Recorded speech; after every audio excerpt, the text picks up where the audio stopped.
মধুপুর জঙ্গলে বসবাস করত টুনি, টোনা ও তার ছেলে চিঙ্কু। একদিন টুনি খুব অসুস্থ, তাই সে টোনাকে বলে, আমাকে একটু ওষুধ এনে দাও না টোনা, আমাকে একটু ওষুধ এনে দাও না, আমি খুব অসুস্থ। তাই টুনির কথা শুনে টোনা তার ছেলে চিঙ্কুকে নিয়ে যায় ওষুধ আনতে নদী পাড়ি দিয়ে। হঠাৎ করে নদীর উপর থেকে তাদের নৌকাটি খুব জোরে জোরে দুলছিল। তা দেখে চিঙ্কু ও টোনা খুব ভয় পেয়ে যায়। তখন চিঙ্কু বলে, বাবা বাবা কি হয়েছে, নৌকাটি এত জোরে দুলছে কেন? তখন টোনা বলে, দাঁড়া বাবা, আমি দেখছি নৌকাটি এত জোরে দুলছে কেন।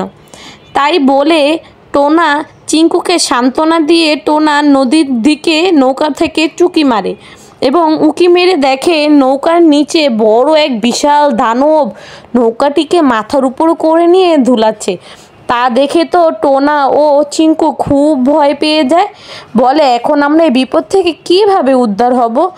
তখনই চিঙ্কু বুদ্ধি দেয়, বাবা তোমার জলপরি বান্ধবীকে স্মরণ করো, সে তো সবার সাহায্য করে। তখনই সেখানে জলপরি এসে উপস্থিত হয় এবং জলপরি বলে, হ্যাঁ আমি সবাইকে সাহায্য করব যদি তোমরা এই ভিডিওটিতে একটি লাইক করে দাও। তাই বলে জলপরি সেই দানবের সাথে কথা বলতে যায়, তুমি এখান থেকে চলে যাও দানব, টুনি অনেক অসুস্থ। জলপরির কথা শুনে দানবটি চলে যায় এবং টোনা চিঙ্কুকে নিয়ে টুনির জন্য ওষুধ নিয়ে বাড়ি ফিরল।